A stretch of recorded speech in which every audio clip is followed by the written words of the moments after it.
दिवा येथील एक 7 वर्षाची मुलगी बेपत्ता झाली। आईवडिलांसह संपूर्ण दिवा शहरात या घटनेमुळे खळबळ उडाली होती। परंतु या 7 वर्षाची मुलगी एका व्यक्तीला सापडली। सुमारे 3 दिवस त्या व्यक्तीने तिचा मुलीप्रमाणे घरी सांभाळ केला, कारण त्या व्यक्तीच्या मुलीसोबत अत्याचार झाले होते। या मुलीसोबतही असे गैरकृत्य होऊ नये म्हणून त्याने तिचे संगोपन केले। दुसरीकडे मुलीचे पालक चिंतेत होते। पोलिसांनी 900हून अधिक सीसीटीव्ही तपासून अखेर मुलीचा शोध घेतला। मुलीला तिच्या वडिलांकडे सुपूर्द करण्यात आले। या प्रकरणाचा छडा लागल्याने पोलिसांनीही सुटकेचा निश्वास सोडला। सुमारे 60हून अधिक पोलीस अधिकारी, कर्मचारी, पोलीस मित्र, दिवा शहरातील नागरिक तिचा शोध घेत होते। दिवा येथील साक्षी पांडे ही मुलगी, तिचे वडील, जुळी बहीण, आई आणि 2 भावंडांसह वास्तव्यास आहे।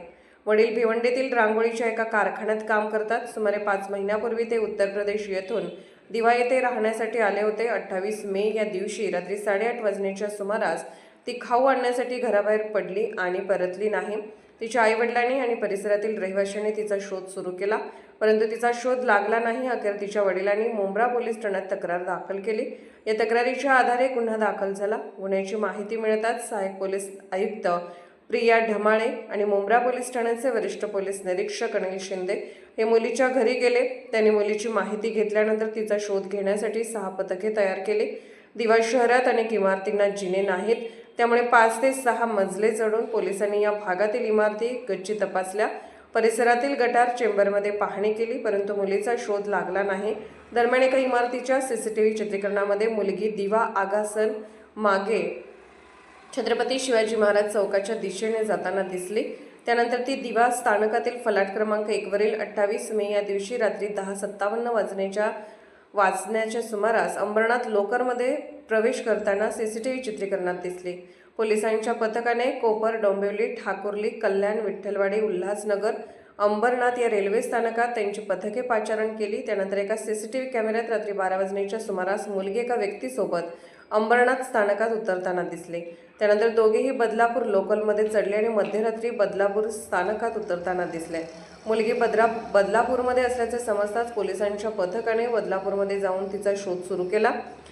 31 मे या दिवशी मध्यरात्री बदलापूर शहरातील सीसीटीव्ही कॅमेऱ्यातील चित्रीकरण, रिक्षा चालक, स्थानिक नागरिक, स्थानिक पोलिसांना व्यक्तीचे आणि मुलीचे छायाचित्र दाखवले। त्यावेळी त्या व्यक्तीची ओळख पोलिसांना पटली। पथकाने त्या व्यक्तीचे घर गाठले। त्यावेळी त्यांच्याकडे बेपत्ता मुलीसह 3 ते 9 वयोगटातील 4 अल्पवयीन मुले आढळली। त्याची चौकशी केली असता इतर 3 मुले त्यांची असल्याचे त्यांनी सांगितले। तसेच त्याने मुलीचा सांभाळ केला असून मुलगी कोणत्याही गैरकृत्याला बळी पडू नये म्हणून त्याने तिला घरी आणल्याचे स्पष्ट केले। संबंधित व्यक्ती नवी मुंबई येथील एका कंपनीत मानव संसाधन विभागात काम करतो। मागील 1.5 वर्षापासून त्याची पत्नी त्याच्यापासून वेगळी राहते। तेव्हापासून तो मुलांचे संगोपन करतो। त्याच्या एका मुलीवर अत्याचार झाले होते। या प्रकरणी कल्याण येथील खडकपाडा पोलीस ठाण्यात पोक्सो कायद्याअंतर्गत गुन्हा दाखल होता। आपल्या मुलीप्रमाणे या बेपत्ता मुलीसोबत असा प्रकार घडू नये म्हणून त्याने तिला घरी आणले आणि तिचे संगोपन केले। तिला तो पोलीस ठाण्यात आणणार होता, परंतु त्यापूर्वी पोलिसांनी त्याचा शोध घेतला। या तपासात पोलीस आयुक्त आयुतोष डुंबरे सह पोलीस आयुक्त ज्ञानेश्वर चव्हाण, अपर पोलीस आयुक्त अशोक दुंबे, उपायुक्त बाळासाहेब पाटील, सहाय्यक पोलीस आयुक्त प्रिया ढमाळे यांच्या मार्गदर्शनाखाली वरिष्ठ पोलीस निरीक्षक अनिल शिंदे, पोलीस निरीक्षक शरद कुंभार, नितीन पगार, सहाय्यक पोलीस निरीक्षक वसंत खतळे, अमोल कोळेकर, विनायक माने, रोहित केदार, गणेश जाधव, तेजस सावंत, पोलीस उपनिरीक्षक अनु शर्मा यांच्यासह 45 अंमलदार यांनी 2 दिवसात हे प्रकरण उघडकीस आणले। त्या व्यक्तीने मुलीचे संगोपन अत्यंत चांगले केले होते। प्राथमिक तपासात तो व्यक्ती नम्र स्वभावाचा दिसला। साक्षी देखील त्या व्यक्तीला वडिलांप्रमाणे हाक मारू लागली होती। या प्रकरणाचा छडा लावण्यासाठी मुंब्रा पोलिसांनी प्रचंड मेहनत घेतली असल्याची माहिती पोलीस उपायुक्त बाळासाहेब पाटील यांनी दिली। मुंब्रा पोलीस स्टेशनमध्ये मुलीच्या मिसिंगच्या बाबत तपास सुरू होता, नेमका काय प्रकार आहे? मुंब्रा पोलीस स्टेशनच्या हद्दीतील दिवा भागातून 28 तारखेला संध्याकाळी 8:30 वाजता एक 7 वर्ष 22 दिवसाची मुलगी ही बेपत्ता झाल्यासंदर्भातील तक्रार प्राप्त झाली होती। या तक्रारीचं गांभीर्य पाहून एसीपी डिव्हिजन, प्रभारी अधिकारी व क्राईमचे पीआय आणि इतर सर्व अधिकारी यांनी आपल्या निर्देशाखाली वेगवेगळ्या टीम स्थापन केले गेले। या 6 टीम या सातत्याने मुलीचा शोध घेण्यासाठी प्रयत्न करत होत्या। याच्यामध्ये डीपीच्या 4 टीम आणि एनडीपीएसचे 2 टीम काम करत होत्या। या भागातील सीसीटीव्ही पाहणे अत्यंत आवश्यक होतं, कारण मुलीचे पूर्ण हालचाली जे आहेत त्या कुठल्या नाही कुठल्या CCTV मध्ये आल्या असतील या अपेक्षेने साधारणतः या संपूर्ण टीमने 948 CCTV याची पाहणी केली गेली. त्याच्यामध्ये मुलीचे लाईन ऑफ लोकेशन्स मिळाले आणि याच्यामध्ये 2 दिवसाच्या अथक परिश्रमानंतर 31 तारखेला रात्री या मुलीचं लास्ट लोकेशन एका व्यक्तीच्या सोबत बदलापूर या ठिकाणी ती एका ट्रेनमधून खाली उतरल्याचं निदर्शनास आलं. त्याच्यानंतर त्या व्यक्तीची ओळख पटवणं हे आमच्यासाठी चॅलेंजिंग होतं. त्या ठिकाणच्या वेगवेगळ्या टीमचे अधिकारी यांनी लोकल जे व्यक्ती आहेत त्यांची मदत घेतली गेली. त्यांच्याकडून त्या व्यक्तीची ओळख पटवण्यात आली. ती व्यक्ती हा स्थानिक व्यक्ती आहे, जाधव नावाचे व्यक्ती, सुमित जाधव यांच्याकडे त्याची ओळख पटल्यानंतर त्याच्या घरी ही आमची टीम गेली. घरी ही मुलगी त्या ठिकाणी सुखरूप सापडली. त्याच्याबरोबरच ती जे सुमित जाधव आहेत त्यांची स्वतःची 3 मुलं ही त्या ठिकाणी होती. ते 3 मुलं ही समवयस्क आहेत, त्यामुळे त्यांच्याबरोबरच ही होती. या बाबतीमध्ये ज्यांच्याबरोबर ती मुलगी गेली होती याच्यामध्ये सुरुवातीला डाऊट येणं अत्यंत स्वाभाविक आहे. त्यामुळे आम्ही त्याचं पूर्ण व्हेरिफिकेशन केलं गेलं की त्यांनी सोबत कसं काय घेऊन गेला. तर या मुलीने स्वतःचा पत्ता हा दिल्ली हा सांगितला होता की स्वतः दिल्लीचे आहे, माझे आई वडील नाहीये आणि मला तुमच्याबरोबर यायचं आहे, मला परत जायचं नाहीये, अशा स्वरूपाची माहिती सांगितल्यामुळे त्यांनी या मुलीच्या बाबतीमध्ये चुकीची काही घटना घडू नये, कारण त्याच्या दृष्टिकोनातून त्याच्या मुलीबरोबर एक अशीच घटना, अप्रिय घटना त्या ठिकाणी 2025 मध्ये घडली होती. याबाबतचा गुन्हा खडकपाडा पोलीस स्टेशनमध्ये दाखल आहे. तर अशी काही चुकीची घटना याच्याबरोबर घडू नये, ती सुरक्षित राहावी या उद्देशाने तो तिला ती स्वतःच्या घरी घेऊन गेला होता. त्याचबरोबर त्यांनी आईला फोन करूनही सांगितलं होतं की मला उद्या या बाबतीत पोलीस स्टेशनला जाऊन माहिती द्यायची आहे, परंतु रात्री मी तिला सोडू शकत नाही, अशा स्वरूपाची माहिती देऊन त्याने स्वतःच्या घरात सुरक्षितपणे ठेवलं होतं.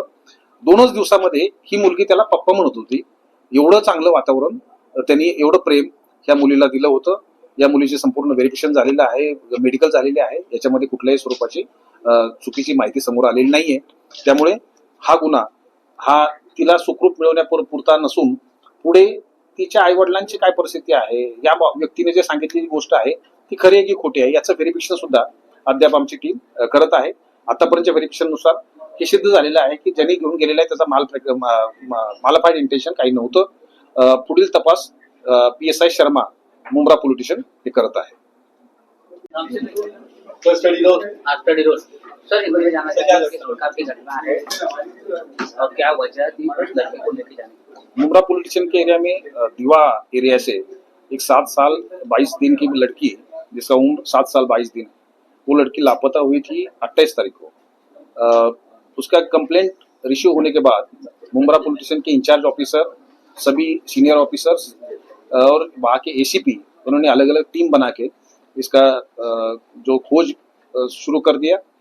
ये खोज में शुरू में किसी भी तरह की इंफॉर्मेशन नहीं थी, लेकिन CCTV फुटेज जो 948 CCTV फुटेज इसका वेरिफिकेशन किया गया.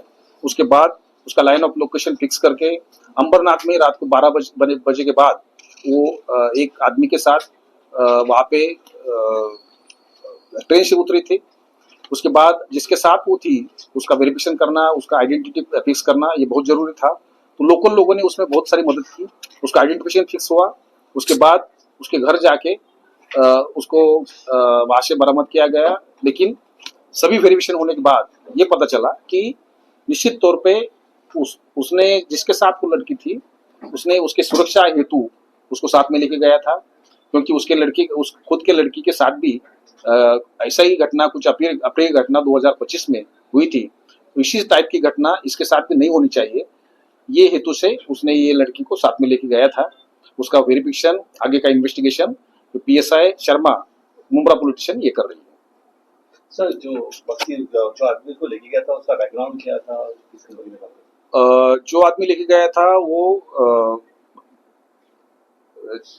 HR मैनेजर है, HR में काम कर रहा है और न्यू बॉम्बे में काम कर रहा है और वो पढ़ा लिखा है, लेकिन उसका कुछ डोमेस्टिक इश्यू चालू है, उसकी वजह से उसकी वाइफ उसके साथ नहीं रहती.